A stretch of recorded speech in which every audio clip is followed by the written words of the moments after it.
Oh my! Was it your bag? I thought it was garbage.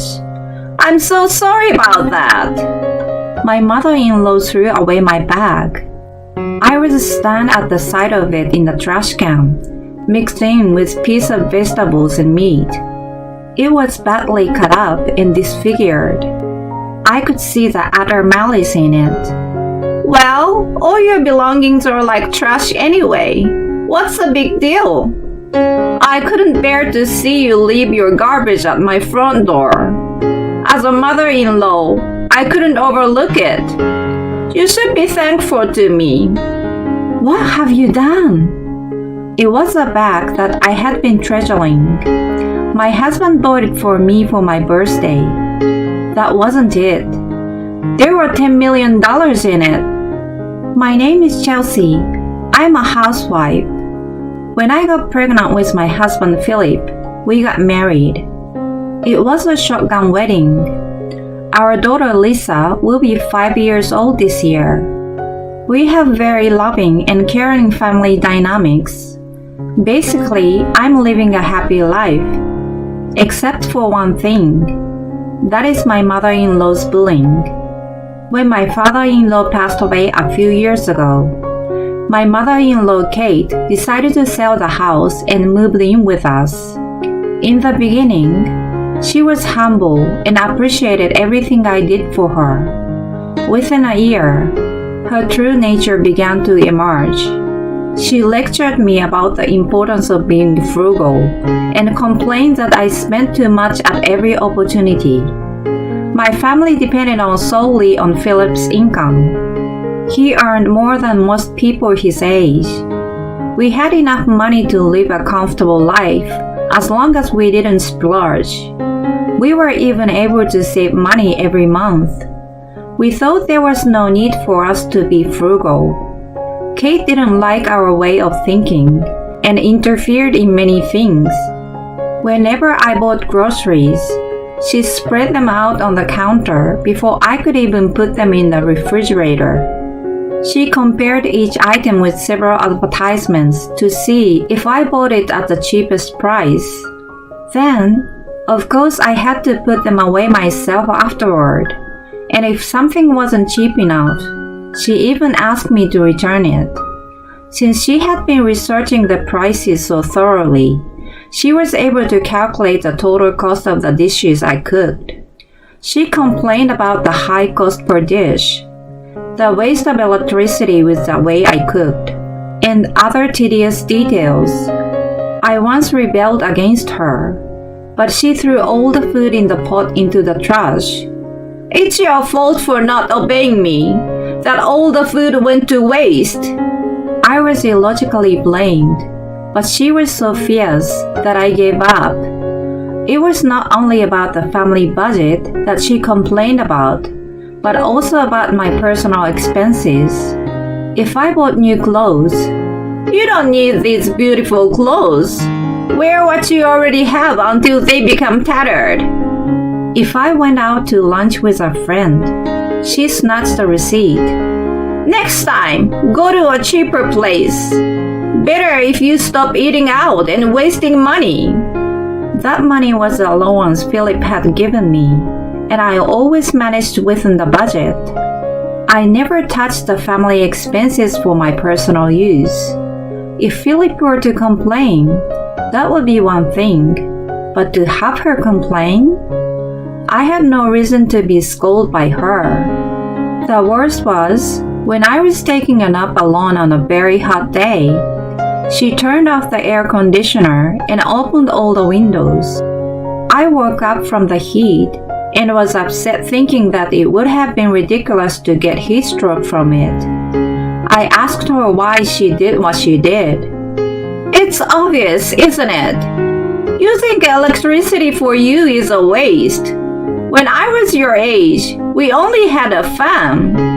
Who cared about the old days?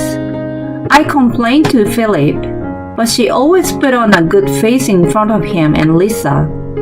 He had the impression that she was worse at spending money than saving it.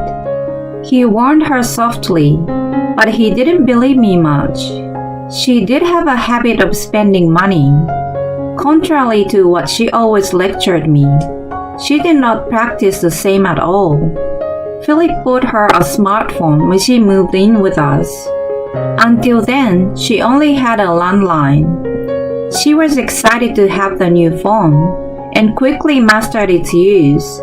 She not only shopped her own stuff online, but also bought toys and clothes for her beloved granddaughter.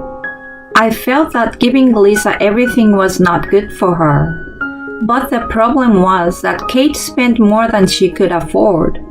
She had a pension, and on top of that, she received an allowance from Philip just like me. She spent them without thinking twice and asked him to cover the excess. He wasn't able to dispute the charges when they were used for his daughter and reluctantly paid. Well, I've told you all the negative things, but life itself wasn't all that bad. Kate was head over heels for my daughter and took good care of her. I was able to leave her at home and went out without worries. Philip seems to be somewhat aware of Kate's bullying and gave me a nice brand name bag as an apology on my birthday. The bag not only had a large capacity, but also had no metal parts. He must have chosen it because I had a slight metal allergy. Such subtle kindness was a source of emotional support for me. I told myself that a lot of people experienced similar bullying. I was willing to put up with it a little, but there was a limit to my patience. One day, when I came home from grocery shopping, Kate was waiting for me at the door. I wondered what was going on. She told me that we had just run out of milk and that I needed to go buy it right away. I had just come home and was tired. I thought that not having milk wasn't a big deal anyway. Can I do it tomorrow? Her face turned red at my question. What are you talking about? I'm telling you to buy it now because it's on sale only today. Don't you even get that? Stop complaining and go run.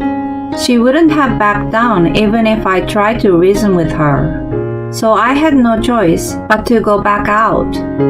Everything I bought earlier was okay to leave there. I didn't buy anything that needed to be refrigerated right away.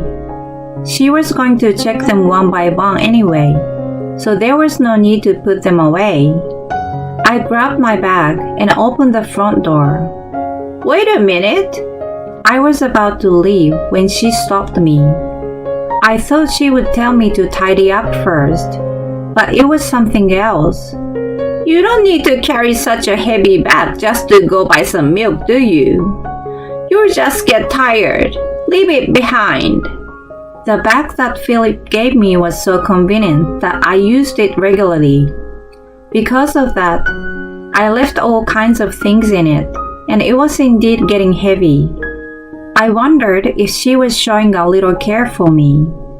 I was a little skeptical, but I did as I was told and left my bag behind.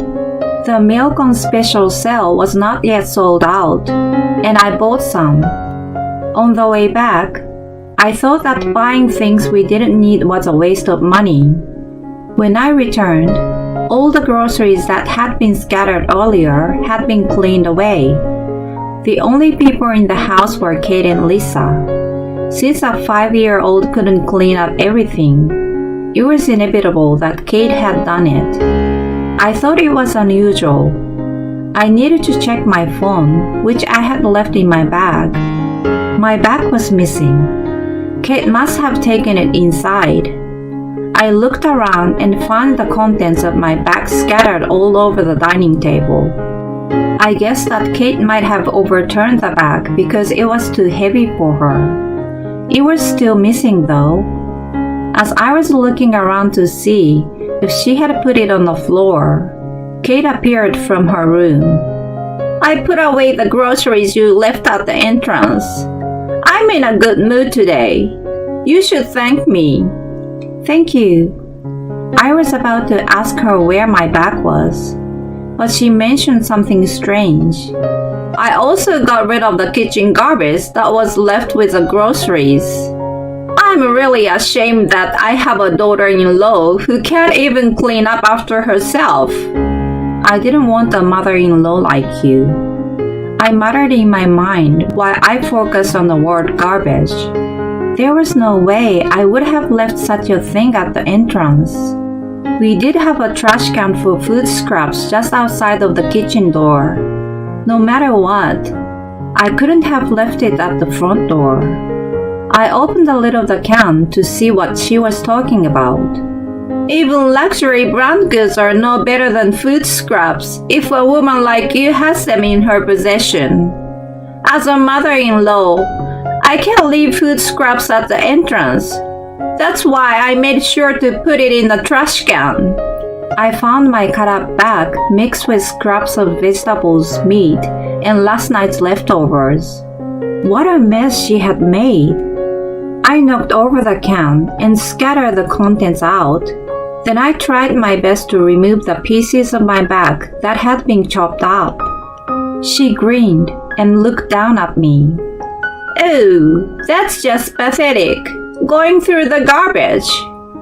I told you to save money, but I didn't tell you to go that far. I'm sure Philip would be disgusted to see his wife like this. I glared at her. There were 10 million in that bag. She flinched a little, but she shook her head and denied my statement. Liar! There is no way that bag contains that much money. Besides, even if it did, your wallet is on the table. I ignored her fussing and kept going through the garbage to find the pieces of the bag and the scattered pieces of paper. The 10 million was a homemade check given to me by Lisa. She had seen Kate scolding me to save money and thought that if I became rich, I wasn't going to be bullied. She gave it to me on my birthday. I kept it in my bag along with a birthday card as lucky charms. I was able to retrieve a few pieces of the card, but it was cut into tiny pieces with great care. I was hoping to somehow put them back together, but they were soaked in water from the garbage. There was nothing I could do. I was so desperate that I didn't notice Lisa standing behind me. I turned around and kept apologizing to her. I'm so sorry. The birthday card and the check you gave me are gone. I was so happy when you gave them to me. You worked hard to make them. Hearing me, Kate finally understood the situation. She regained her composure, feeling relief that she had not thrown away the actual money. Poor Lisa, your mommy is the worst. She easily disregards gifts from her daughter.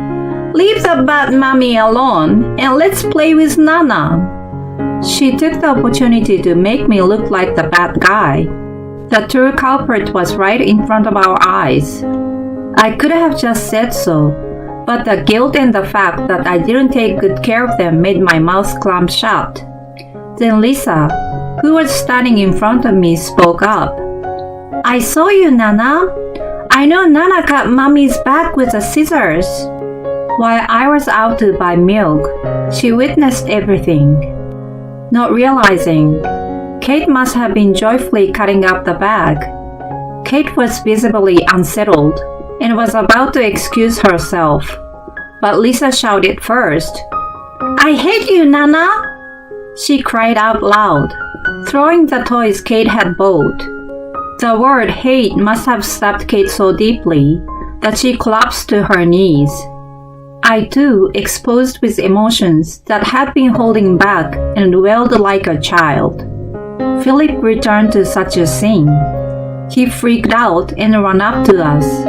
Then I explained what had happened. He saw the pieces of the bag and Lisa's present all messed up and finally understood the extent of Kate's bullying. I didn't realize that you have been through more than I could ever imagine. I'm sorry.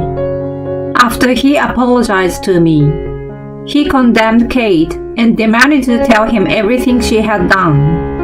According to her, She thought I was having it too easy as a stay-at-home mom at Philip's expense.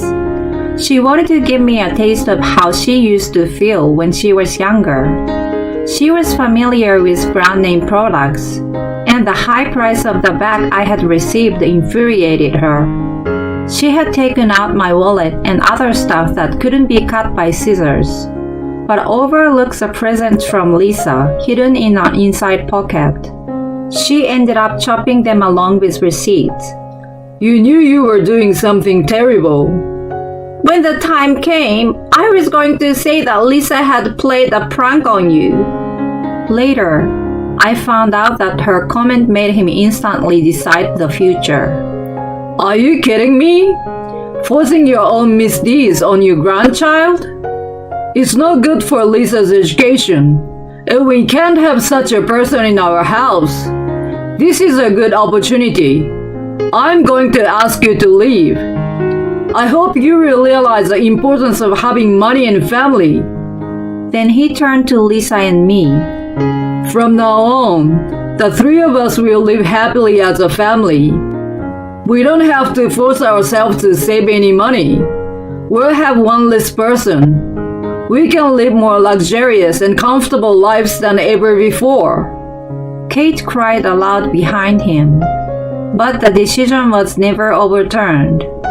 A week later, Kate moved into a studio apartment that Philip had provided.